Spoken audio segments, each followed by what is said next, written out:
11, como o SIMH, que é um emulador de terminal PDP-11. Então, essas coisas que eu falei aqui são tecnologias dessa época do Unix. Então, você não precisa realmente...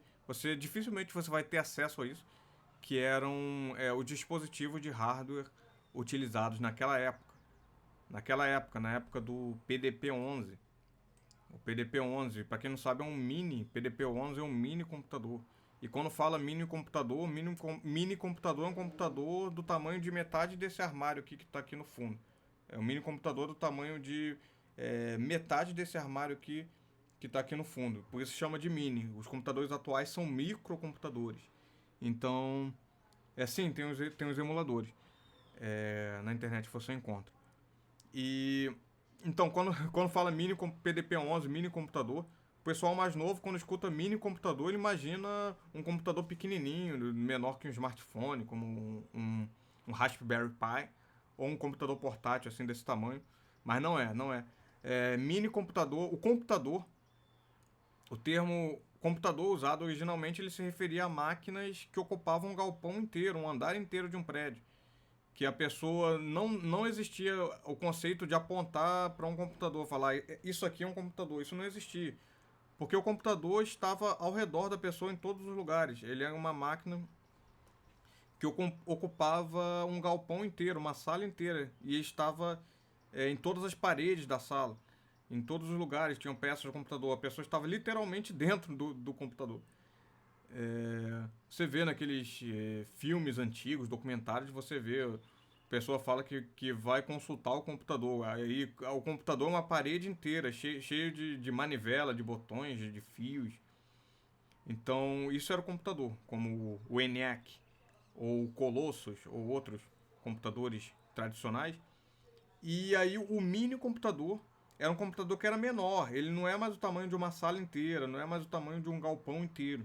Ele é o tamanho de um armário aqui.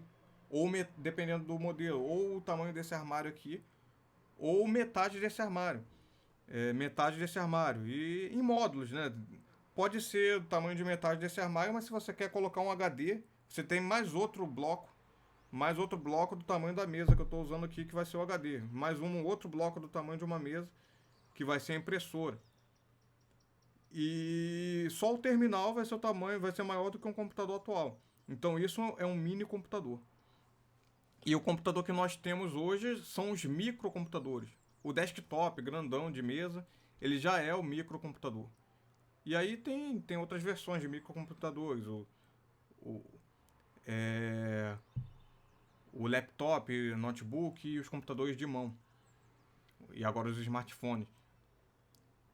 Sim, recebi um comentário aqui que eles nem imaginavam mini computador, os computadores hoje que cabem na palma da mão. Isso mesmo, isso mesmo. Por isso que é um computador que ocupava uma sala inteira.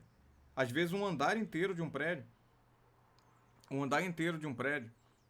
Era. Isso era o que era conhecido como computador. Então é natural chamar um computador de um tamanho desse armário aqui, que ocupa uma parede inteira, chamar isso de um mini computador. E mais natural ainda chamar um computador atual que ocupe só uma mesa, com monitor, teclado, mouse e gabinete, chamar isso de microcomputador. Por isso que não é correto chamar um Raspberry Pi chamar de mini computador. Não é correto, porque um computador maior que ele já é o micro.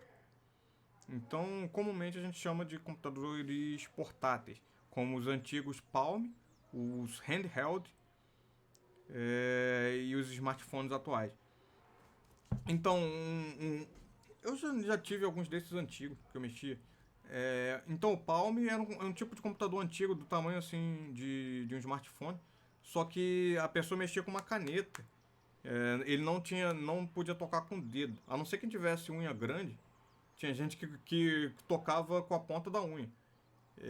Que em alguns modelos ele tinha a mesma função que a caneta stylus. Então as pessoas usavam uma canetinha aqui e um computador portátil que ele não tinha recursos de telefone, ele não tinha internet. Então as pessoas, era comum em algumas empresas, executivos, gerentes, pessoas usavam para ficar mandando e-mail. E ele mandava e-mail sem internet, sabe como que era? Ele ficava mandando e-mail sem internet, ele ficava gravado no programa de e-mail. Aí quando o cara chegava em casa, ele ligava o computador portátil, ou o Palm, ou o handheld. Diferença do Palm e o handheld é que o Palm Top, ele tinha só uma tela com a caneta, e o handheld, ele era como um notebook pequenininho, ele tinha tela e teclado. Eu tive um antigo, um HP Jornada 720. Inclusive até instalei o NetBSD nele e uma versão do Slackware. Depois você procura aí pra saber o que é. Depois eu vendi, né? Mas eu usei pra estudar isso. Então as pessoas faziam isso, pra você ter uma ideia. Eles usavam o computador na rua, em viagem, no trânsito, sem estar conectado na internet. Mandava e-mail pra um monte de gente, ficava tudo na caixa de saída.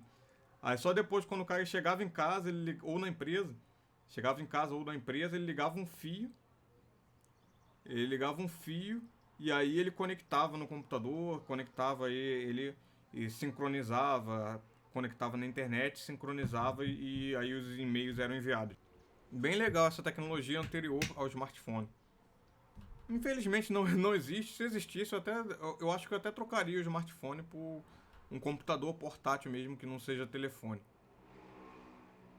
Que aí a pessoa consegue se manter bem mais focado em alguma coisa, sem estar quase a obrigatoriedade de estar conectado a uma rede de celular, que você fica sujeito a inúmeras interrupções de redes sociais, de notificações que naquela época não tinha. É uma coisa que eu tenho até saudade do meu computador portátil, o HP Jornada 720 que eu tinha antigamente. Hoje nos smartphones não temos isso, tem essa cultura de estar conectado o tempo todo. Vou lançar 4 cursos gratuitos, vão ser como workshops gratuitos que eu vou fazer na forma de lives. Vai ser sobre Linux. O segundo vai ser um curso gratuito de introdução à programação em Python. Vai ter também um terceiro que é um curso preparatório para quem sabe alguma coisa de programação, saber o que fazer para entrar no mercado de trabalho. E também eu penso em fazer um quarto que é uma introdução à segurança de redes com Kali Linux. Mas é introdução mesmo, é coisa mais para iniciante. Depois, futuramente, eu pretendo fazer cursos pagos também, me aprofundando também. Só que esses que eu estou falando aqui, eles vão ser gratuitos. Então, quem estiver assistindo, tiver interesse maior em uma área ou em outra, pode deixar algum comentário nesse ou em outros vídeos. Que assim eu posso ficar sabendo qual conteúdo as pessoas têm mais interesse. Se é Linux, se é programação, se é Linux, se é programação, se é segurança da informação, segurança de rede, ou se é conteúdo mais voltado para mercado de trabalho, pessoa que quer trabalhar na área. Então,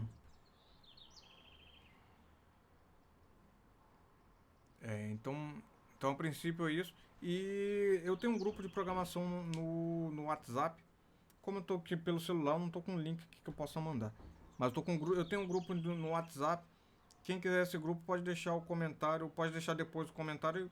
Qualquer vídeo meu, me manda o link do grupo que eu mando no vídeo. Comentário só para não esquecer, porque no vídeo de Python tem o link lá. O grupo de Python e o grupo de Django. Se o grupo de Python estiver cheio, entra no grupo de Python e Django, desenvolvimento web, que eu compartilho conteúdo sobre programação lá. Tem um grupo de Linux também. Quem tiver interesse pode perguntar que eu comento aqui. Que eu comento aqui. Então, eu vou fazer esses 4 workshops gratuitos, vão ser lives que eu vou falar sobre esses assuntos. E aí, dependendo do interesse das pessoas, quando eu fizer, pode ter mais vídeos e eu acabo fazendo uma série.